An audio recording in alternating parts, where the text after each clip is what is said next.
Bon, nous avons entendu avec Nicolas, notamment tout à l'heure avec Gérard Titus Carmel, qu'il y avait deux options dans ces rencontres entre les arts et la littérature, qui est un art, nous le savons aussi. D'une part, l'option séparatiste, finalement, qui a été incarnée par Titus, tout à l'heure mordicus, malgré mes efforts, et par Nicolas, qui l'a répété aussi assez fortement tout à l'heure. Et puis, il y a peut-être des options qui sont plus convergentes, et j'ai grand plaisir à accueillir Frédéric Pajac, qui est écrivain et dessinateur, et qui produit ces deux activités artistiques dans les mêmes ouvrages. Alors il a été aussi romancier, peintre dans des vies antérieures, et il a exercé toutes sortes d'autres métiers, mais je crois que ce n'est pas le sujet aujourd'hui. Frédéric Pajac est donc connu pour ses ouvrages qu'on peut-être on a du mal à définir, pour lesquels il est difficile de trouver un nom, et qui sont des ouvrages qui présentent essentiellement des pages comme celle-ci, c'est-à-dire avec un dessin et du texte dessous. Une grande série notamment qui s'intitule Le Manifeste incertain, dont le troisième volume que j'ai là sous les yeux avait obtenu le prix Médicis en 2014, et dont vient de paraître le septième que vous avez dans la librairie qui nous accompagne, que vous pouvez découvrir, et qui porte cette fois sur Emily Dickinson et Marina Tsvetaeva, après d'autres qui portaient aussi bien sur Paris, sur Gobineau, sur Van Gogh, ou sur les blessures intimes de l'auteur lui-même. Ce sont des ouvrages qui mêlent des biographies avec une présence insistante de certaines figures, comme Benjamin, par exemple, Nietzsche, et puis des éléments de la vie de Frédéric Pajac lui-même. Et puis il y a aussi autour de cela bien d'autres ouvrages encore, et notamment en collaboration avec Léa Lund, je pense à En souvenir du monde ou L'étrange beauté du monde. Mais peut-être qu'on peut essayer de concentrer un peu la discussion sur le manifeste incertain, et donc sur ce qu'il représente aussi dans nos interrogations de cette rencontre entre ici le dessin et le texte littéraire. Alors, d'abord, vous dites que ce titre de manifeste incertain vous arrive par hasard. Alors, j'ai lu plusieurs versions. Il y en a dans le manifeste lui-même, il y a des entretiens. Parfois, vous dites c'est dans un train, parfois c'est dans un café. En tout cas, c'est en voyage. Et ce titre vous arrive, mais sans aucun projet lui-même, ni même la première ligne de ce que ce livre pourrait être. Et en même temps, ce titre est assez intéressant. Il fait oxymore. Dans manifeste, on entend la résurgence de toutes ces avant-gardes dont nous parlions déjà mercredi soir, avec une forme assertive, assez sûre d'elle-même finalement. Le manifeste, c'est ce qui s'affirme. Et puis, de l'autre côté, incertain, c'est l'évocation d'une fragilité, d'un doute, d'une errance, qui sont d'ailleurs peut-être plutôt les thèmes accentués dans cette série d'ouvrages. Alors, est-ce que vous pourriez maintenant essayer de nous dire comment vous entendez ce titre de Manifeste incertain? Au départ, je l'ai entendu dans un train, en effet, mais j'avais 17 ou 18 ans. Et je travaillais dans ce qu'on appelle les wagons couchettes, c'est-à-dire c'est la classe en dessous des wagons-lits. Je travaillais en Italie à cette époque. Et puis, dans les trains de nuit qui allaient jusqu'à Rome. Et puis, c'était l'époque des années de plomb, donc avec une forte présence des idéologies, notamment gauchistes, mais aussi fascistes. Et puis, dans ma génération, la plupart de mes contemporains, mais je ne veux pas dire mes camarades, je cherche le mot, mais c'est pas mes camarades parce que je ne partageais pas leurs idéologies, justement. Et donc ce titre m'est apparu comme une, comment dire, comme une réponse Alors, trop grande certitude. à ces idéologies. Ouais. Et j'ai imaginé qu'un jour je ferais un livre qui porterait ce titre. Mais vous avez dit plusieurs ouvrages, mais en fait c'est un seul et même livre. Et au départ ça devait être un livre sans fin, mais bon, comme tout a une fin, j'ai essayé de l'arrêter au 9e volume. Justement, ça c'est très intéressant parce qu'il y a aussi une sorte de contradiction dans l'aspect que ces livres, que ce livre a, qui est quand même une forme assez erratique, où le texte déambule d'une idée à une autre, d'une figure à une autre, d'une époque à une autre, d'un personnage à une autre, d'une ville à un philosophe ou à un poète ou une poétesse. Et en même temps, vous avez décidé et déclaré qu'il y aurait 9 volumes. Alors, on est un peu troublé entre cette forme erratique qui semble se chercher et devoir se prolonger, comme vous le disiez à l'instant, et puis l'idée qu'il y en aura 9, et donc l'idée que peut-être l'ensemble est déjà préconçu dans votre esprit. Plus ou moins. C'est pas, je sais à peu près comment je vais terminer, et que c'est vraiment une fin qui va éclairer le début en fait. Mais j'ai pas, si vous voulez, j'écris ce livre toujours, et une partie des dessins aussi en voyage. Et, par exemple, pour le 7e volume, je suis parti en Russie sur les traces de Tsvetaeva. C'est-à-dire que je suis allé partout où elle a séjourné, où elle est née, où elle a grandi, où elle a connu son premier amour, où elle s'est suicidée. Donc je ne savais pas exactement, je savais que je ferais un livre sur Tsvetaeva, mais je ne savais pas exactement, je ne peux pas prévoir ce que j'ai vécu en Russie, c'est-à-dire tous les gens que j'ai rencontrés, qui figurent aussi dans le livre. En fait, ce n'est pas seulement une biographie, c'est aussi un journal de voyage. Oui, donc c'est un projet en fait, mais qui est une sorte de cadre un peu lâche à l'intérieur duquel s'inventent des choses et se découvrent des possibilités, des ramures éventuelles. Mais il y a des thèmes qui ont fini par surgir, mais en fait par accident. Je dirais un des thèmes qui me paraît important pour moi, c'est, j'avais rien prémédité, si vous voulez, c'est quand j'ai les trois premiers volumes concernent plus ou moins Walter Benjamin, mais il n'y a pas que Walter Benjamin. Et c'est vrai que quand j'ai abordé la question quand j'ai évoqué, si vous voulez, sa philosophie de l'histoire, cette idée des oubliés de l'histoire, des chiffonniers, comme ils les appelaient, de tous ces gens qui sont les anonymes de l'histoire, et les perdants aussi de l'histoire. Au fond, je ne savais pas encore que je retrouverais d'autres figures qui illustreraient finalement ces propos de Benjamin, à commencer par Van Gogh, auquel j'ai consacré un volume, oui. un volume vraiment purement biographique, mais qui est sur la question si vous voulez, du raté, en fait, puisque Van Gogh, toute sa famille le traitait de raté, les marchands le traitaient de raté aussi. Lui-même se considérait comme un raté. Il a beaucoup écrit sur le fait qu'il était un raté. Et puis finalement, c'est le raté le plus réussi de l'histoire, presque, puisque au fond, on le connaît dans le monde entier, alors qu'il n'a vendu qu'un seul tableau. Alors ça m'a intéressé, cette figure-là qu'on peut retrouver dans Tsvetaeva et Dickinson, puisqu'en fait le 7e, pour préciser les choses, le 7e volume est consacré en partie à Emily Dickinson et en partie à Marina Tsvetaeva. Ils sont donc deux, moi je ne dis pas poétesses parce que Tsvetaeva a refusé le terme de poétesse, donc deux poètes majeurs et qui ont failli être inconnus, puisque par exemple Dickinson n'a pas publié, à part quelques dizaines de poèmes dans un journal local, mais n'a jamais publié de recueil, et d'ailleurs elle a voulu détruire, avant sa mort, elle a voulu détruire toute son œuvre, et c'est finalement sa sœur qui l'en a empêché, ou qui a récupéré les manuscrits. Mais cette idée que, au fond, un poète puisse aussi être important et puisse rayonner à ce point-là, c'est-à-dire non seulement dans la poésie américaine, mais dans toute la poésie du monde. La plupart des poètes connaissent Dickinson et la vénèrent finalement. Mais cette personne qui a été une ratée, qui a été une oubliée de l'histoire, qui a été une oubliée de la poésie, comme Tsvetaeva, finalement Tsvetaeva a été elle aussi écartée de la littérature russe par Staline. Et donc c'est un miracle aussi, comme pour Van Gogh, c'est un miracle finalement. C'est un miracle qui est très...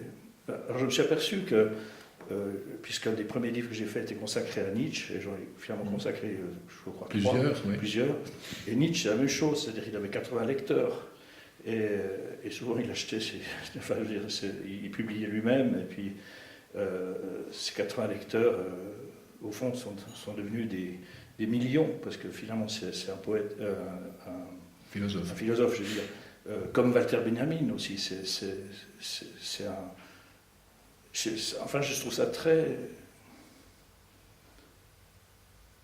Je n'ai pas de réponse, hein, mais c'est quelque chose qui m'attire profondément. Oui, d'ailleurs, il y a une insistance dans tous ces livres sur une sorte de revisitation de l'histoire, les choses, les individus, les situations qui sont évoquées ou qui vous reviennent en mémoire, parce qu'il y a aussi beaucoup de choses sur votre enfance, sur des parties biographiques, des choses qui font retour. Enfin, ça fait penser...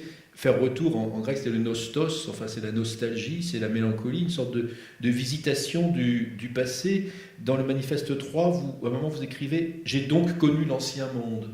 Et dans le 4, vous dites « Ce n'est qu'en quittant une chose que nous la nommons ».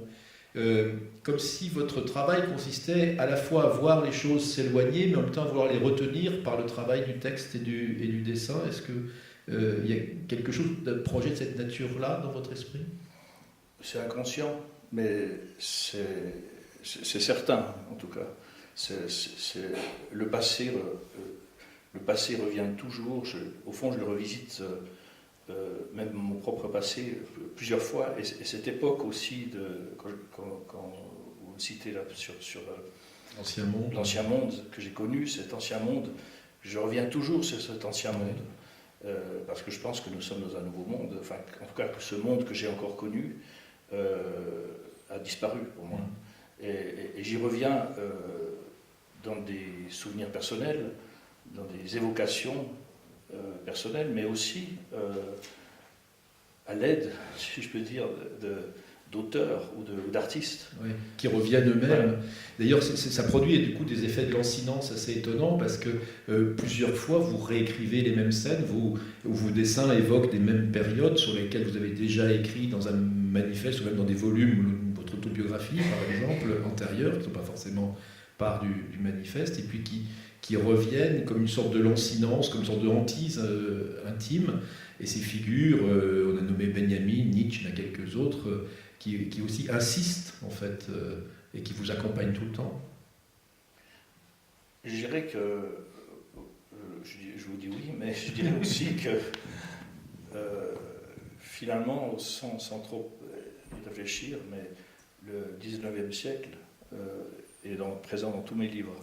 Et au fond, c'est peut-être le siècle dans lequel je me sens le mieux. Dans lequel vous habitez. Oui. Et au fond, je cherche toujours dans le 19e siècle ce qui est actuel. Et alors, moi j'aime beaucoup ce titre de Manifeste incertain qui me séduit énormément, et puis en y pensant, en y réfléchissant, je pensais à une autre formule, c'est opus incertum, qu'on pourrait traduire mot à mot par travail incertain, et qui désigne en maçonnerie ce qu'on appelle l'appareil, c'est-à-dire l'assemblage irrégulier de blocs composites, de pierres de taille, de briques, de moellons, de tesselles éventuellement. C'est assez amusant parce que ce matin, avec Titus Carmel, on parlait justement un peu de maçonnerie. Et je voudrais aborder à travers cette notion-là d'appareil, l'appareillage finalement de vos livres, c'est-à-dire en fait poser la question du tissage, du tressage des livres. Et il me semble que cette question se pose à deux, peut-être même à trois niveaux en fait, et il faudrait qu'on essaye de déplier chacun, l'un d'après l'autre, ces différents niveaux. Il y a d'une part la relation du texte au dessin, du dessin au texte, comment est-ce qu'elle se joue, comment elle se compose, mais il y a aussi à l'intérieur de la partie textuelle la relation entre les matériaux composites que ces textes convoquent. On a dit, il parle d'autobiographie, des moments historiques, des moments biographiques, des moments plutôt de déambulation urbaine, enfin des choses finalement très disparates, beaucoup de citations aussi. Et puis il y a un troisième niveau qui est celui des dessins entre eux, c'est-à-dire qu'en fait c'est un livre qui est chargé de quantité de relations différentes. Alors peut-être d'abord, avant d'aborder chacun de ces trois chapitres, si on veut les uns après les autres, une question générale. Comment se compose le livre? Est-ce qu'il y a une sorte de spontanéité qui fait qu'à la fois vous écrivez, vous dessinez, et que dessinant, une citation vous revient, vous mettez en bas du dessin et qui sera là dans la page finale? Ou bien est-ce qu'il s'agit d'un agencement et d'un montage a posteriori? Alors ce que je recherche, j'ai mis beaucoup de temps, j'ai attendu 45 ans avant de trouver cette forme. Et je l'ai cherché une bonne partie de ma vie. Je savais qu'une forme allait surgir, mais c'était pas la forme ni du roman, ni de l'essai, ni de la philosophie, ni de la poésie d'ailleurs, et surtout pas du livre illustré ou de la bande dessinée. Et en trouvant cette forme, finalement, il y a plusieurs manières, j'ai plusieurs manières de l'aborder, et ce qui m'intéresse, c'est d'être le plus libre possible. C'est savoir, cette forme, par exemple, un roman ne peut pas exprimer des choses de cette manière-là, parce que, d'abord, je peux me passer de beaucoup de descriptions qui seraient dans le dessin, donc, mais je peux pas... il y a des parties complètement poétiques, entre guillemets, quoi. Des parties philosophiques, entre guillemets aussi, des parties de fiction. Vous pouvez même enlever les guillemets. Oui. Et puis, parce que j'ai besoin de chercher cette liberté dans l'écriture, mais j'aimerais aussi cette liberté dans le dessin. Ce qui est un peu compliqué parce que, au fond, moi je suis un dessinateur expressionniste et plutôt un peintre expressionniste abstrait presque, quand je faisais de la peinture. Et donc je me suis emprisonné dans un style de dessin qui est assez proche de la gravure, parce que c'était la seule manière pour moi, quand j'ai fait mon livre L'immense solitude, qui traitait beaucoup de la ville de Turin, qui traite essentiellement de la ville de Turin, d'arriver à montrer cette ville et la mélancolie particulière de cette ville. Je ne pouvais pas le faire avec un dessin expressionniste, c'était pas possible. Et je ne pouvais pas le faire avec un film non plus, parce qu'il y a des voitures, il y a des enseignes, il y a des publicités partout, des affiches, etc. Donc il n'y avait pas cette ville... Et puis c'était la ville de Pavese et de Nietzsche, voilà, qui a disparu aussi. Et cette ville nietzschéenne, puisque c'était pour lui la capitale de son cœur, et cette capitale, il la voyait comme une unité qui existait d'ailleurs. Il n'a pas rêvé, cette unité, parce qu'il n'y avait pas encore les quartiers ouvriers, les usines Fiat et tout ça. À 50 ans près avec Pavese, c'est incroyable, la ville a complètement changé.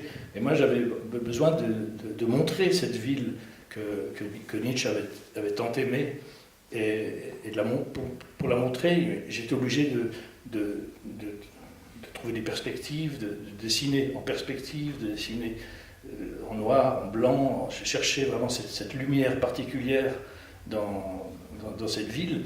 Et finalement, je me suis emprisonné dans ce travail de forçat, parce que c'est un travail de forçat. Et pour répondre à votre question,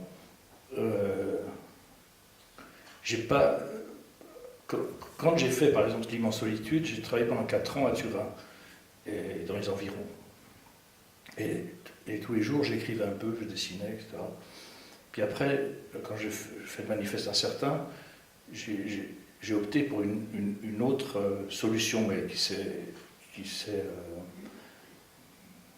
qui est venue à moi, au fond, par hasard encore, c'est-à-dire avec les difficultés du temps, du peu de temps. On a toujours peu de temps pour faire les choses. Et puis moi, j'essaie de faire un livre par an, donc il faut que dans ce peu de temps, tout se... Donc je dessine plus comme ça, tous les jours.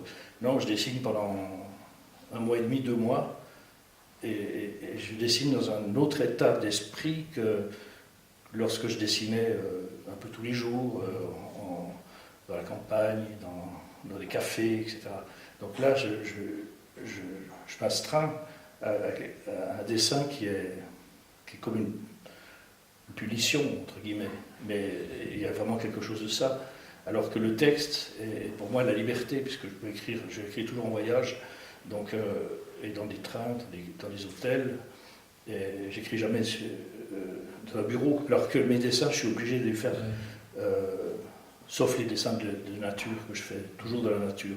Si vous voulez, ça a changé, tout ça pour vous dire que ça a beaucoup changé, et aujourd'hui, je suis vraiment prisonnier de ce dessin à la plume et au pinceau, et noir, parce que... Oui, on y reviendra d'ailleurs sur cette forme de dessin, cette esthétique très particulière. Mais je voudrais qu'on continue un peu d'abord à travailler cette question d'accord, désaccord, parce que quand on vous écoute raconter cette gestation du livre sur Turin et les dessins que vous y avez faits, on a un peu le sentiment que les dessins se substituent des descriptions et qu'il s'agit d'illustrer le propos. Or, quand on lit le Manifeste incertain, on voit bien que les dessins ne sont pas toujours en accord avec le propos, ne sont pas en accord avec le texte. Il y a des jeux d'accords, certes, parfois, mais il y a aussi des désaccords, et même des désaccords parfaits, avec des questions de valeur, de tonalité, alors que les deux parties, le texte ou le dessin, parlent chacun d'autre chose. Une autre question que j'aurais envie de poser, c'est comment s'élabore finalement la liaison entre dessin et texte, comment dans une page donnée, vous choisissez que ça va être ce type de dessin-là, cette figure-là, et puis cette citation, ce morceau de biographème de tel ou tel, ou ce souvenir personnel. Comment cet accord s'élabore? Il s'élabore, comment dire,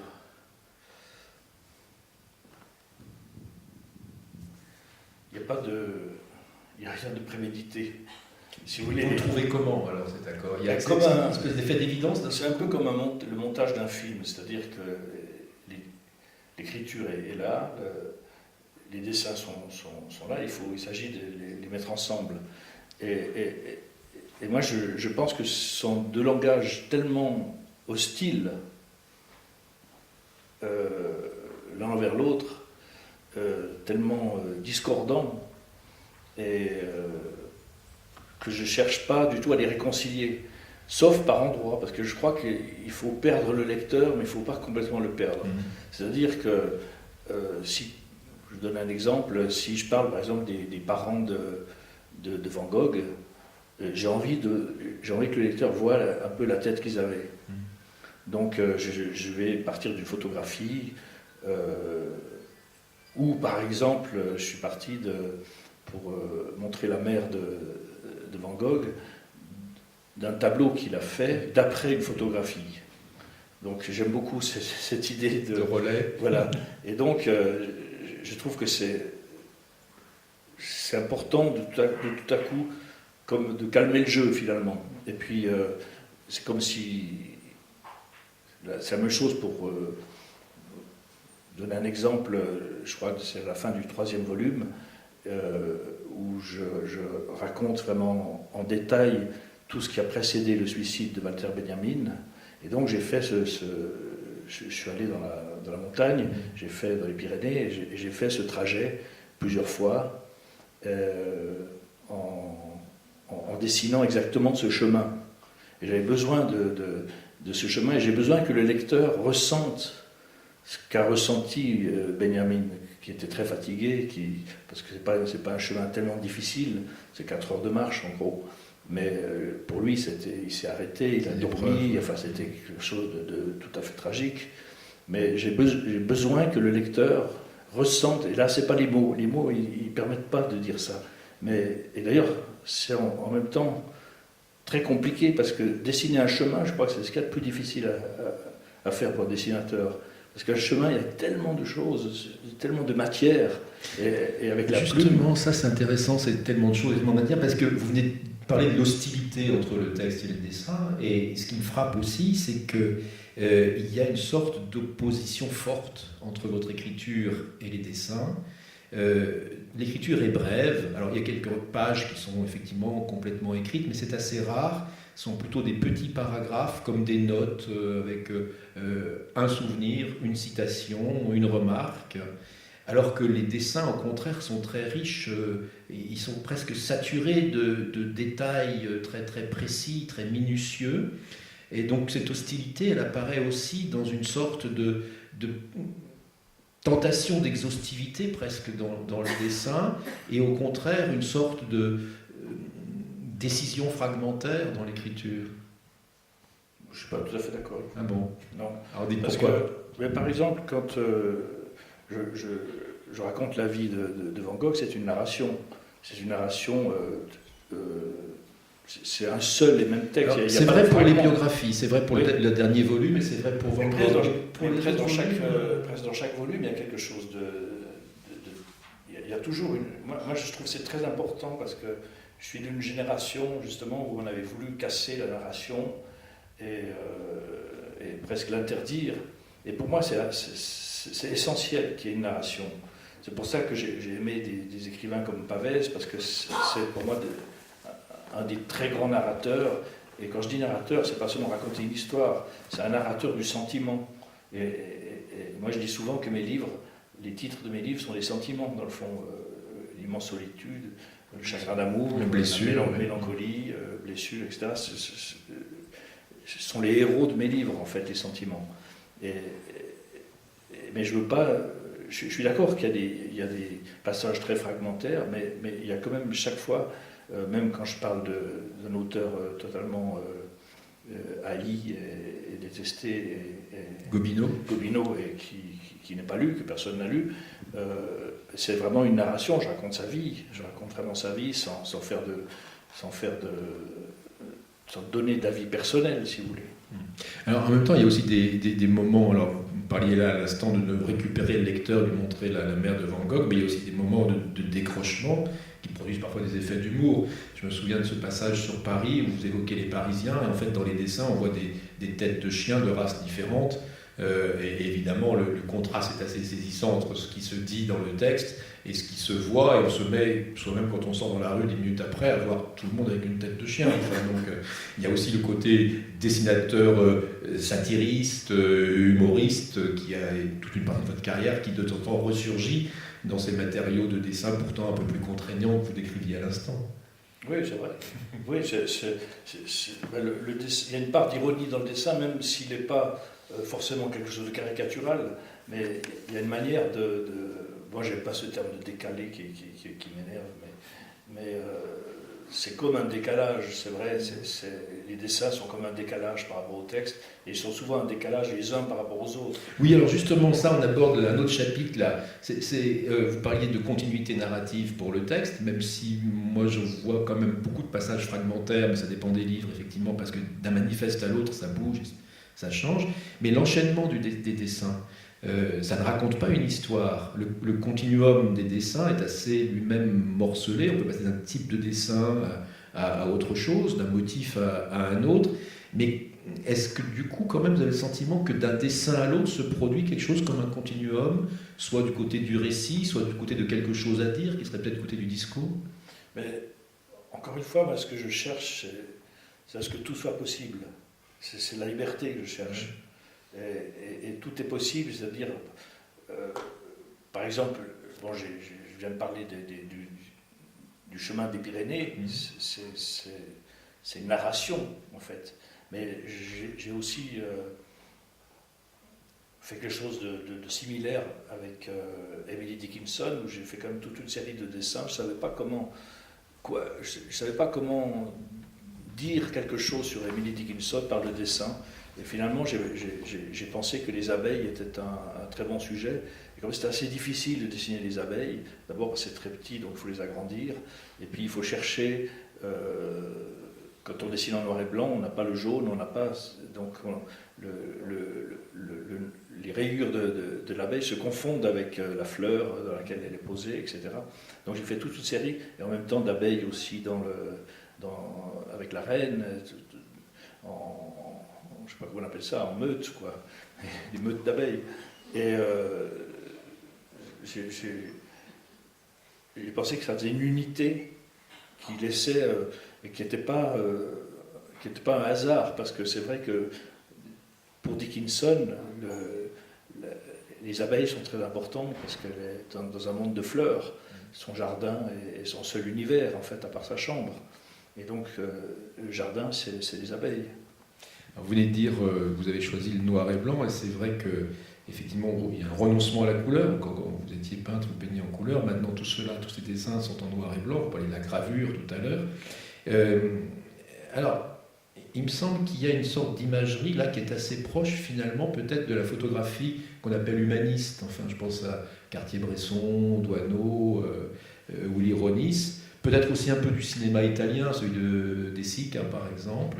Donc une forme d'esthétique assez particulière qui est justement celle d'un réalisme, d'un néo-réalisme, pour parler de ce cinéma italien, qui est défini aussi par une attention au sujet, vous avez parlé des abeilles par exemple, mais une attention et ça c'est ce qui définit en même temps les photographes humanistes, une attention à la fois à l'environnement du sujet, c'est-à-dire une attention à tout ce qui est autour du portrait ou du personnage, de la figure qu'on voit, un souci de ce détail que j'évoquais tout à l'heure, et un souci, parce que c'est en noir et blanc peut-être, de la valeur, des noirs qui sont très noirs, ou bien au contraire des grisés, des jeux de valence contrastés du dessin.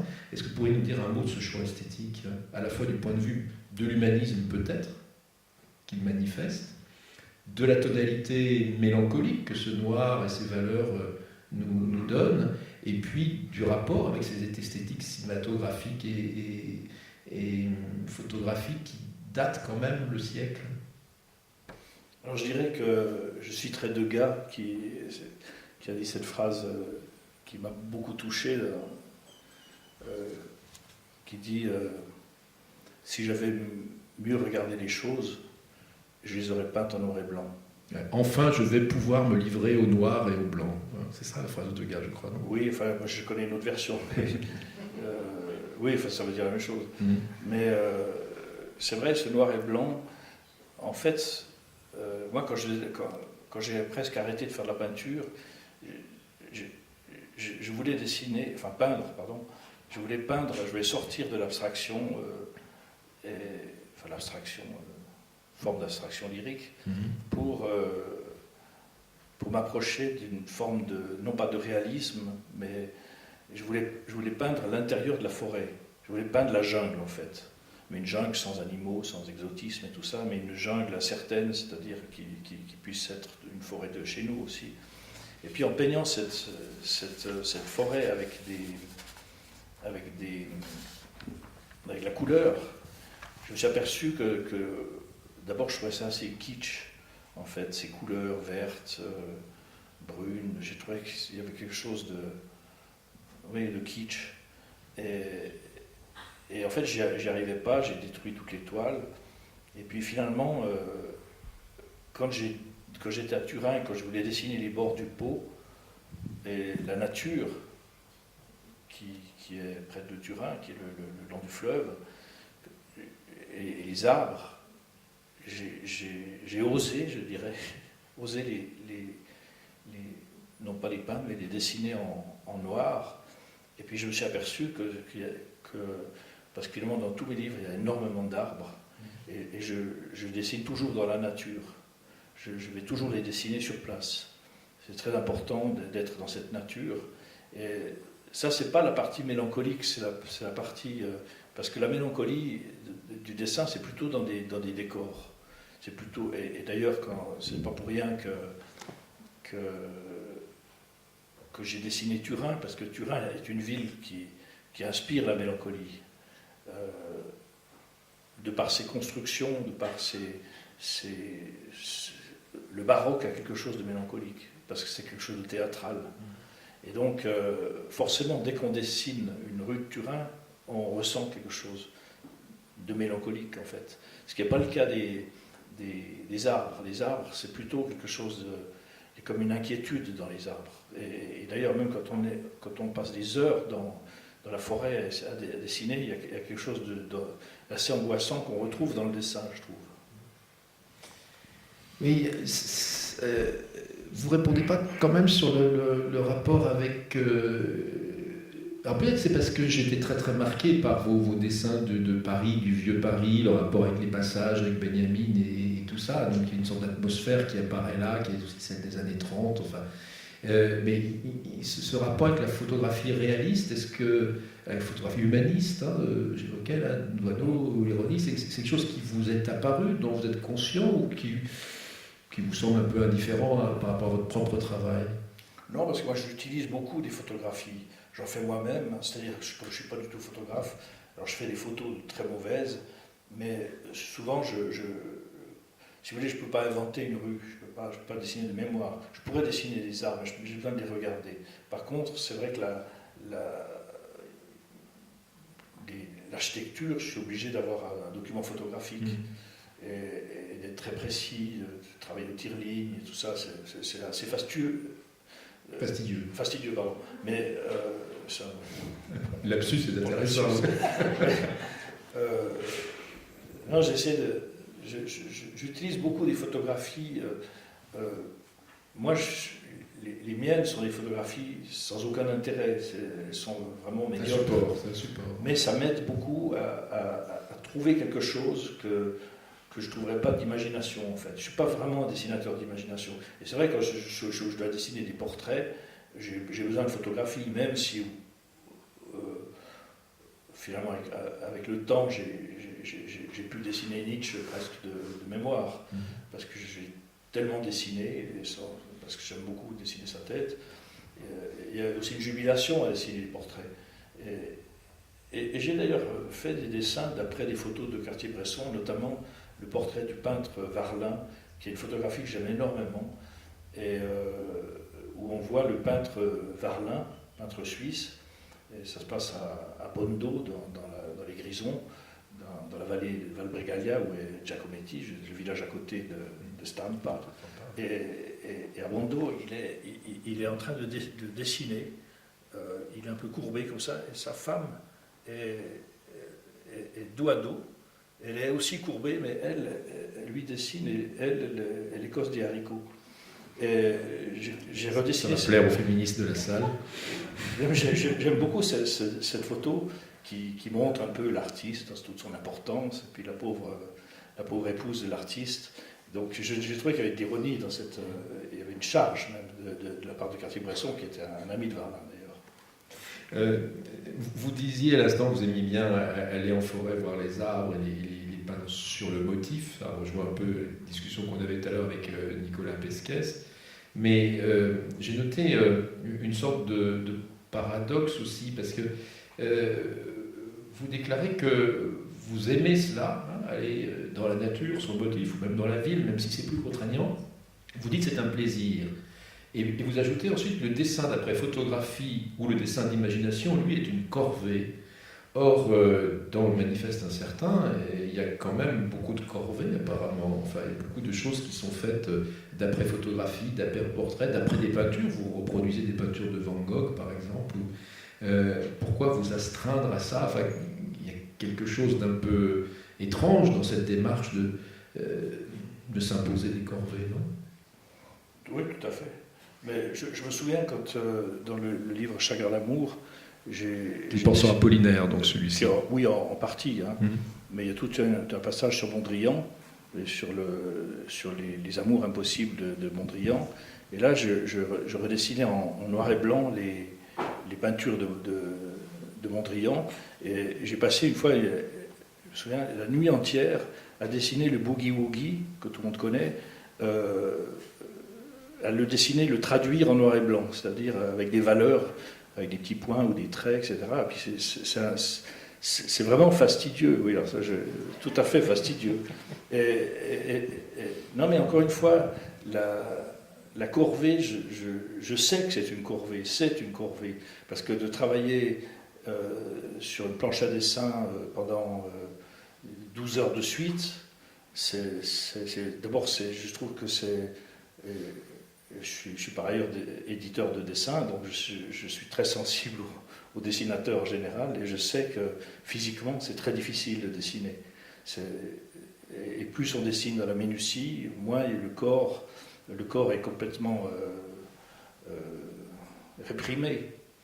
Mais je ne peux pas faire autrement, parce que, comme je vous l'ai dit au début, j'ai choisi cette forme, et je suis prisonnier de cette forme qui me rend libre. Oui, c'est ça, c'est en fait tout ce qui est contradictoire, c'est que c'est dans la plus grande contrainte que vous pouvez jouir d'une liberté quasiment totale, c'est assez frappant.